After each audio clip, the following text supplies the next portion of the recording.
What's up, YouTube? Hope you all are doing well. I apologize, my voice is a little bit gone if you haven't noticed. I was hanging out with a few friends over Easter and we got a little bit obnoxious. So, not actually, but you know, it is what it is. I just got done with the gym. I'm gonna go home, rinse off, and then we're gonna head over to Seminole Casino, Coconut Creek. We're gonna be playing some 2-5, same deal as normal. It's a Thursday night, and they do have a few high hand promos running tonight. I can't remember them off the top of my head. But anyways, the point I'm making is that the action should be pretty good. We're on an absolute heater. If you guys have been tuning in, I think we've won the past. Who knows? I've lost count. But when you lose count about how many sessions you've been winning, that's probably a sign that you're running extremely hot. Anyways, guys, let's hope that the heater continues, and I'll see you all at the casino. Let's go. All right, guys, no more buying in for 500 bucks. Let's bump it up to 1,000. And the first hand we get within the first orbit is Ace Jack suited and the cutoff. Under the gun bumps up to $20. I elect on just a flat call. I think you could go either way, but I kind of wish I did 3-bet because the buttons, small blind and big blind, tag along as well. So we're going 5 ways to a flop, which comes down queen high. We have not much of anything besides some backdoor draws and an overcard. Action does check to the under the gun player, the initial raiser, in which he throws out one red chip. So he bets $5, and I'm in a bit of a weird spot. I elect on a call, just praying for some backdoor draws to come through, but that looks like that won't be the case as the button capitalizes on the situation and raises it up to $55. The blinds in the initial raiser decides to let it go, and action is now on me. I don't think there's much decision to be made. I kind of wish I 3-bet to be results oriented because I probably would have played this hand in position, but yeah, we just gotta let it go, and we light an extra $5 on fire. Doesn't take us too long to get involved into another pot. We look down at Queen Jack of Spades in the low jack position. We open up the action of $15 and we see a call from the hijack and the small blind. We're going 3 ways to a flop, which comes down Ace 2-6 with 2 spades. So all around a good flop for our hand, but then also for our range. Small blind checks to me as I figured, and definitely want to be putting in a bet. I bet out $20 and that bet does not get through as the hijack player decides on a call, but the small blind lets his cards go. So now going heads up out of position to a turn, which comes a king. This is also another good card for a range, even though we did not improve to a flush. Now we have a gutter ball to go along with our flush draw. So I bet out $60, definitely want to keep on betting, and he quickly makes the call once again. At this point, I think it's pretty appropriate to put him on some sort of ace, so let's pray. Hopefully we can hit some of our outs, which we do. It is a 6 of spades, so we hit our flush on the river. Now when action starts off to me, let's see how much this opponent likes his pair of aces. I want to try something new and elect on a pretty large sizing, so I bet out $180, which is like 85% pot. Yeah, definitely way on the larger side, and he goes deep into the tank. After thinking for a little over a minute, he eventually elects on a fold. So it looks like he had a real decision to be made. Maybe like 3/4 or 2/3 would have got it done, but regardless, happy to hit a flush within the first 2 orbits at the table.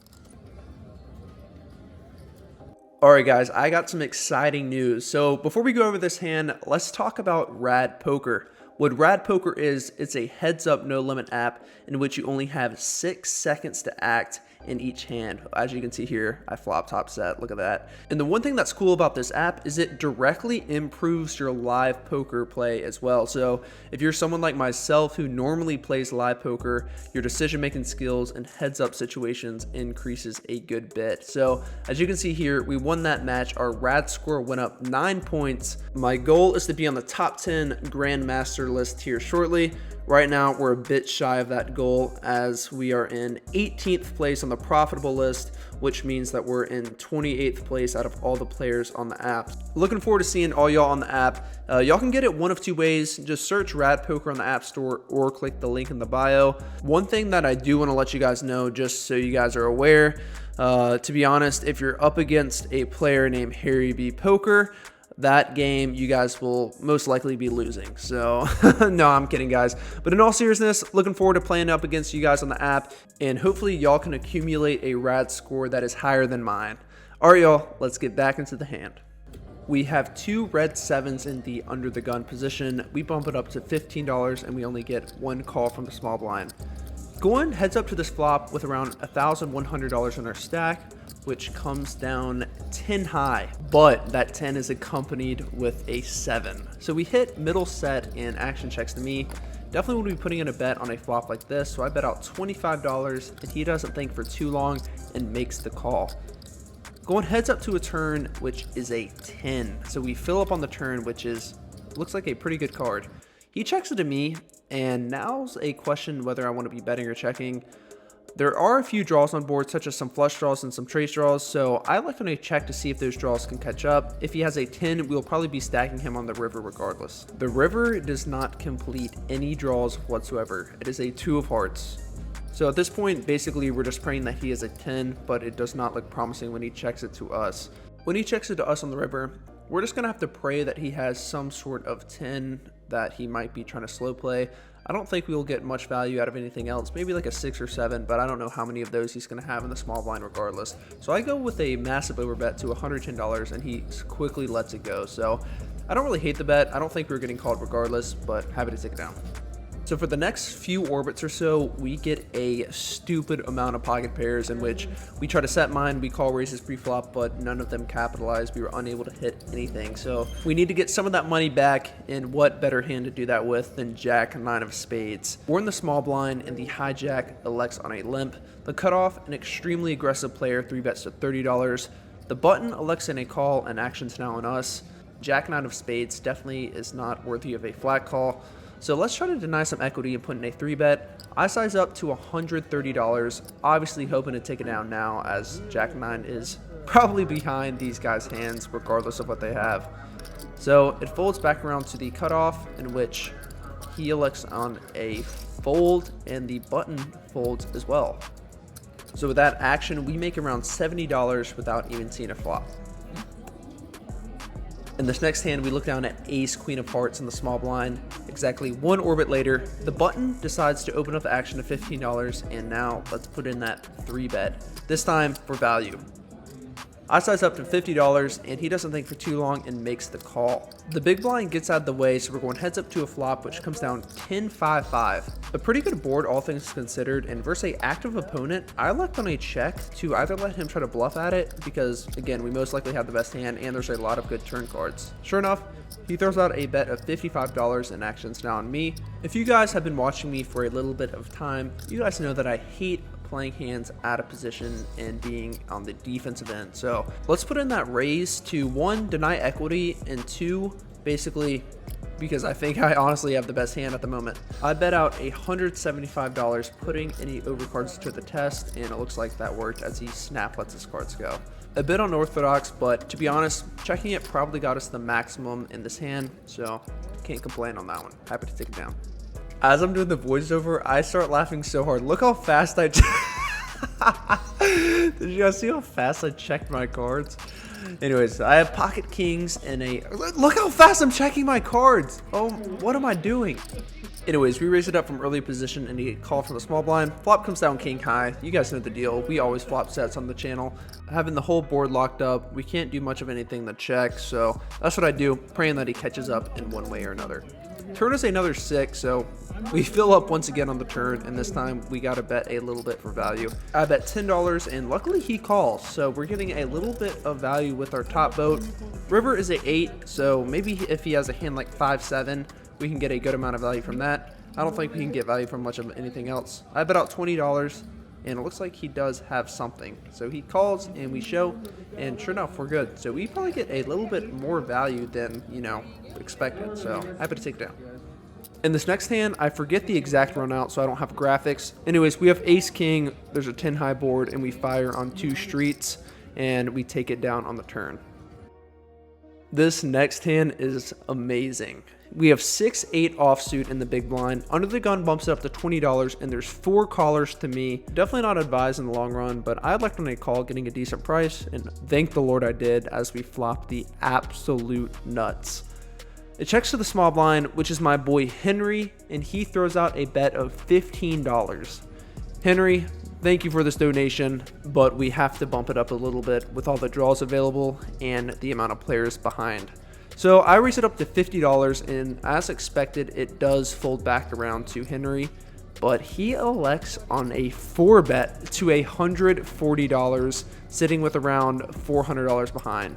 When Henry 4-bets, I know for a fact that he's strong, and we have the nuts, so let's put our strong hand to the test. I jam it all in for his remaining $400, and he snap calls. We're cool, there's not going to be any sweat, so we both decide to table our hand, and it looks like we will be chopping the remaining player's money as he has 6-8 as well. His call pre-flop is a little bit more justified because it is suited, but we're both happy to split this pot. Not all hands go as planned, as this hand we have King 10 and we 3-bet a player pre-flop. He jams it on us and we're forced to let it go. Shortly after that hand, same deal, we have pocket 9s, we open it up from early position to 15. We get 3-bet directly to our left and then we get jammed on. So yeah, not too much decision to be made here, so forced to let this one go as well. Going into this next hand with a little bit over $1,200 in our stack, there's a button straddle and the small blind elects on a call. I bump it up to 40 and the small blind defends. The flop comes down king high and he checks it to me. This is definitely a board that I could be going either way on, but I like to pot control and check it back. The turn's an ace, which ideally does not look like a good card. When he checks it to me though, I think there's a good chance that he'd be leading a lot of his aces, so I elect on a check back just for pot control. The river's pretty good. The river's another king. I'm feeling pretty confident in my 10s, and even more so when he checks it to me. I'd imagine he'd be leading any ace or obviously any king, so I squeeze out a little bit of value for $30. Calling from the small blind pre-flop, I think he could have a lot of smaller pocket pairs, and I think that is the case. As he calls, we show, and then he mucks, so happy to squeeze out a little bit of value there on the river. This next hand, we look down at king, queen offsuit and the hijack. The low jack directly to my left bumps it up to $25. I elect on a flat call. I almost always would be 3-betting this, but on the super small occasion, just with game flow, I elect on a flat call on this spot, and the button calls as well. So we're going 3 ways to a flop, which doesn't improve us. It comes down jack high. We don't have much of anything besides 2 overs, and the low jack decides to keep betting for $60. Like I said prior, we obviously don't have much of anything, but I'm confident in my post-flop skills to navigate and maybe take this down on future streets. Plus, maybe we might even be able to hit a king, queen, or 10 to give us some equity. So I elect on a call and actions down the button, hoping he folds so we can play this hand in position, but that is not the case. The button does not think that that's enough money. He bumps it up to $150 and the low jack quickly lets his cards go. Action's now on me, and obviously my immediate thought was just let it go, wave the white flag, take the L, but I start thinking about it. The way that the game flow has been going so far, I know for a fact this player will not be doing this with a jack, and even if he is, I'm pretty confident I can get him off of it. So I could easily be having pocket 6s and pocket 7s the way I play this hand so far. Basically, I have what's referred to as the nut advantage. I could have all the super strong hands, as he could never have pocket jacks the way that the hand's been played.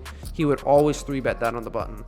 So I elect to do something that is not really advised in the long run, but I 4-bet to $400 and he goes well into the tank.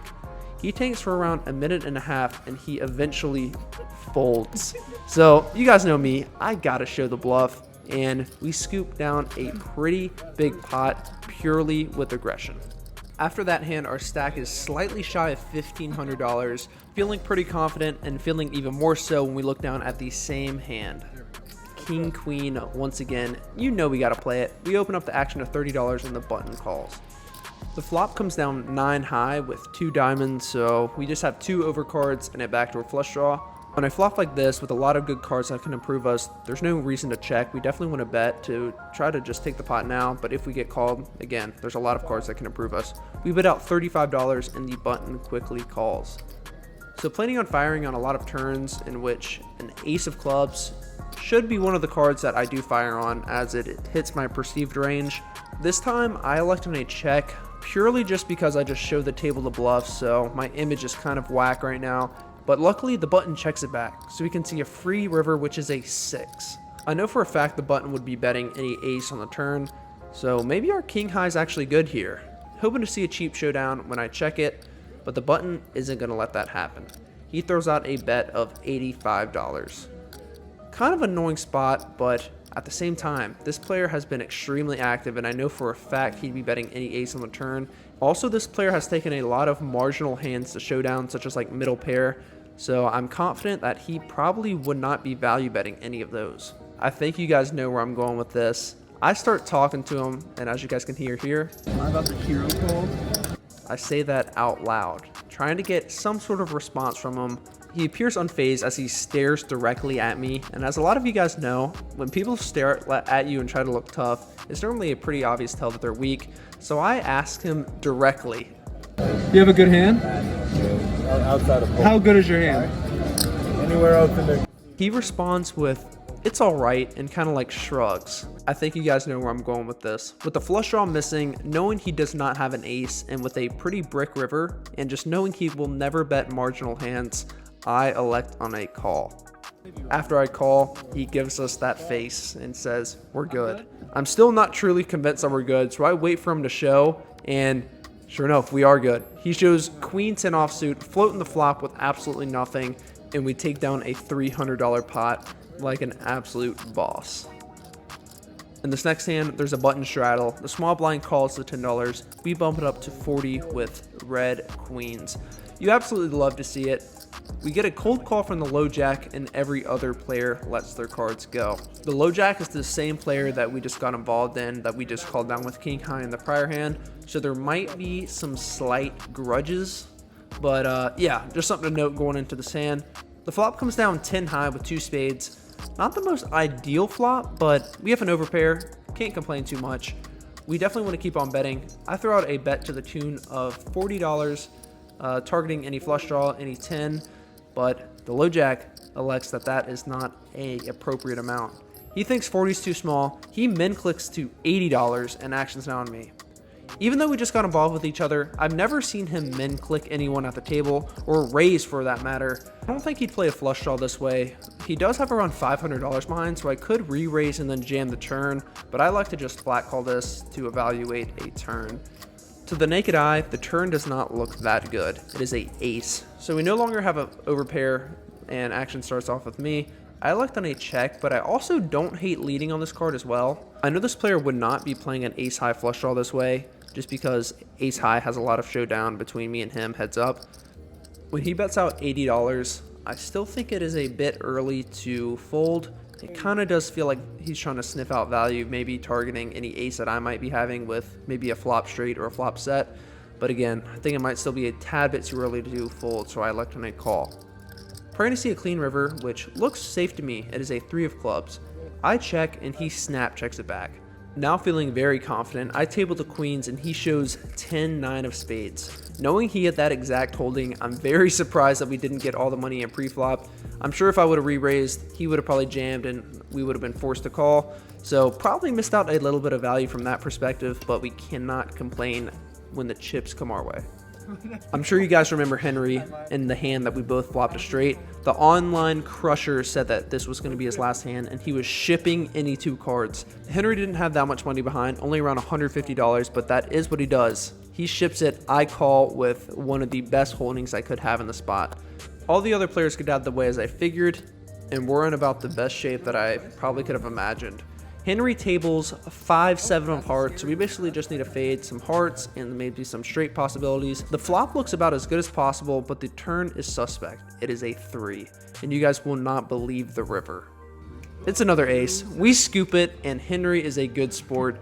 Give him a little fist bump before he heads out, and he said he is now a loyal vlog watcher, so appreciate playing with you, Henry, and hope that you crush it in the next game you're at.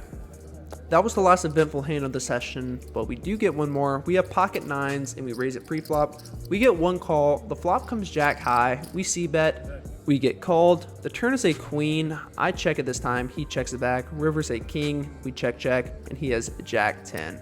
So we will be losing this one. I apologize, I don't have any graphics for this one because I don't remember the exact run out, but we have 3-5 playing 6-handed. I open up the action, we get 2 calls.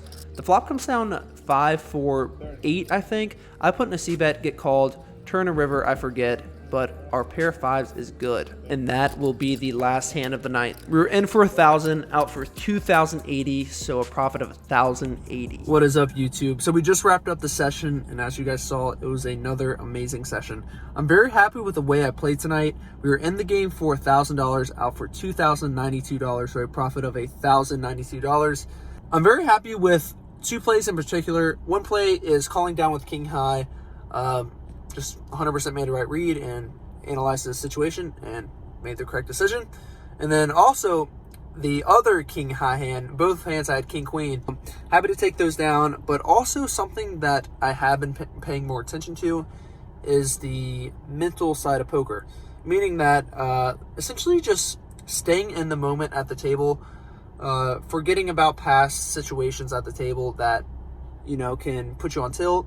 And then also meditation, as weird as it sounds. So before sessions, at the table, and even after sessions, it's very important to stay calm and stay very confident.